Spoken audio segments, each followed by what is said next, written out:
everyone happy with their presentation feedback? Yes. Yeah, everyone knows what they have to do Yes. for the final presentation. Awesome. I'll give you time going through to make some of those changes, to take that feedback in. Alright? Alright, cool. We're going to move into layer 3 coaching and the body pump challenge. Yes! This is like one of my favourite zones with the body pump challenge. So yeah, it's going to be fun. Hard work, but it's going to be fun. Alright? You're going to push yourself, and you're also going to get a chance to use some layer 3 coaching cues and apply those, alright, into layer 3 coaching. So, if you look here at the PowerPoint, you can see we've got those 3 layers to our coaching. And so far, we have looked at layer 1. We've got that track introduction, position setup and execution all in there.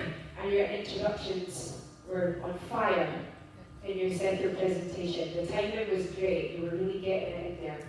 And then we moved into layer 2, yesterday, last thing, end of the day, and it's where we were looking at what cues that we can use to improve execution, manipulate intensity, and educate, okay, the members that are in front of us. So yeah, we need that layer 1, then we go into layer 2, and then we get to the juicy parts. We get to the motivate and drive. So let's have a look at what this involves.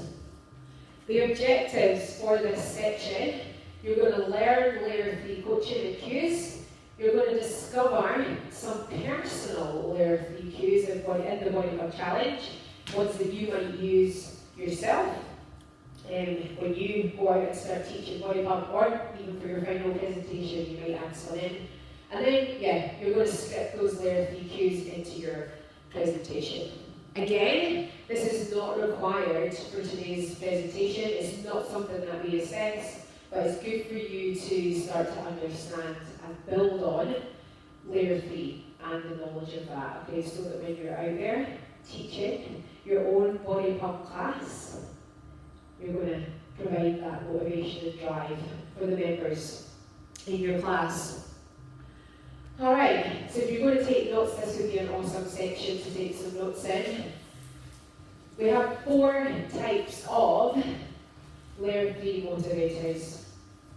So the first type of motivator, we have extrinsic motivation.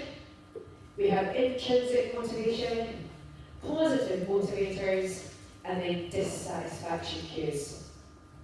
So let's talk about the first one. Let's talk about extrinsic motivation. So that very first motivator is when we use, this is the way that I think about it, we use the outside of the body. We use motivation and drive cues using the outside of the body, okay, to motivate someone to push through to the end of the track. So for example, imagine how nice your legs are going to be at the end of the sport track. Imagine how nice your butt's going to be when we all finish this track together.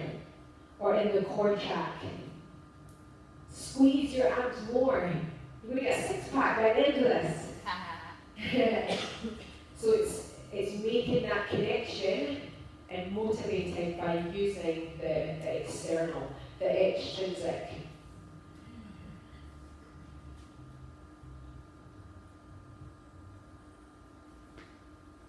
Internal motivation is the opposite. It's where we use those good feelings. We use feeling cues to motivate.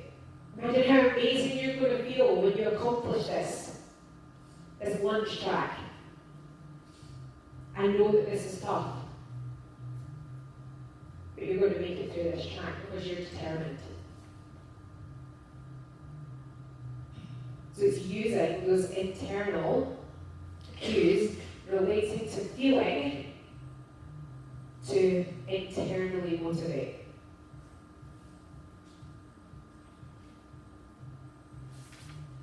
The positive motivators.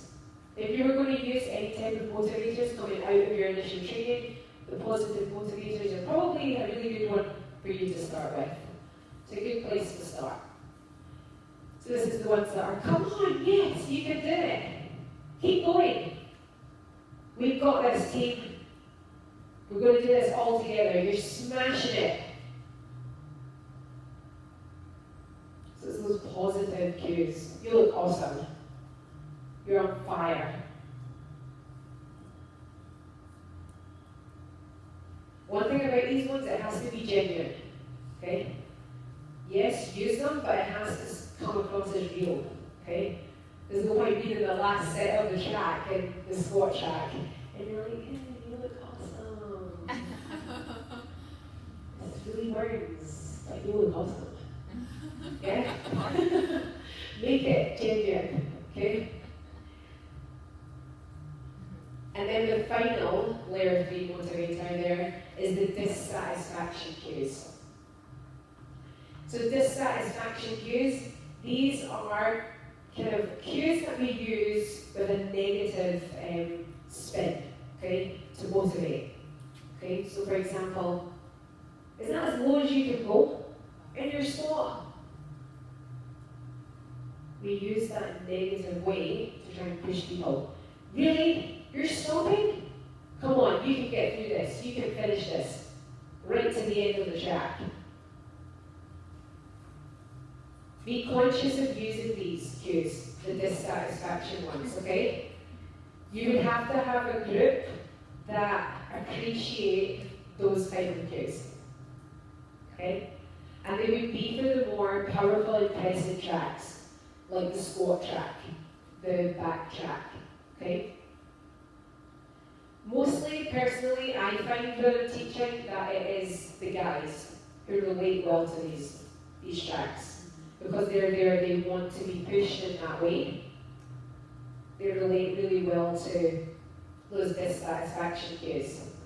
The 9 a.m. class with the yummy mummies and the retired that are coming to the class probably will not appreciate dissatisfaction cues.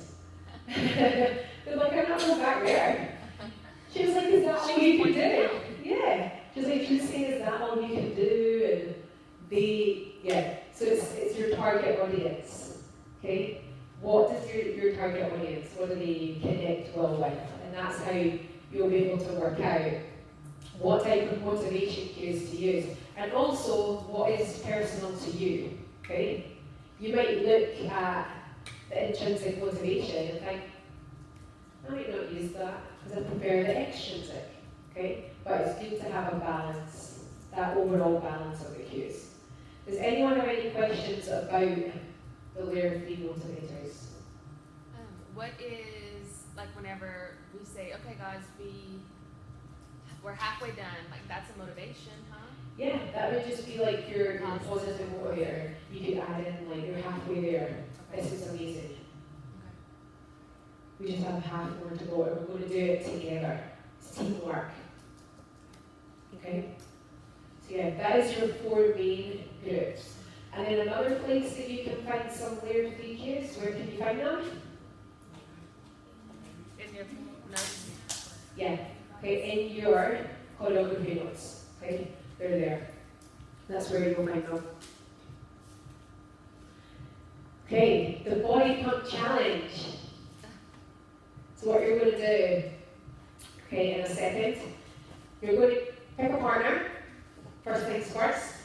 You're going to organise 2 benches. You're going to get as much weight as you can around your bench.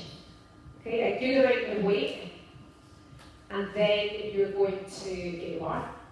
And you're going to set it up like a station with your partner, with the 2 benches and the 2 bars. Alright? And then we're going to get warmed up. And we're going to go for it with this challenge. So it works in stations, okay? There's 5 different stations that we will work around. And the main objective of this section is for you to use these motivators, okay? Try to use the different motivators to get your partner through it. Okay? Yep. Awesome. So let's get set up, and in 2 minutes, we're going to hit play on the warm-up. Okay, we're going to get warmed up. And then let's do it. The body challenge.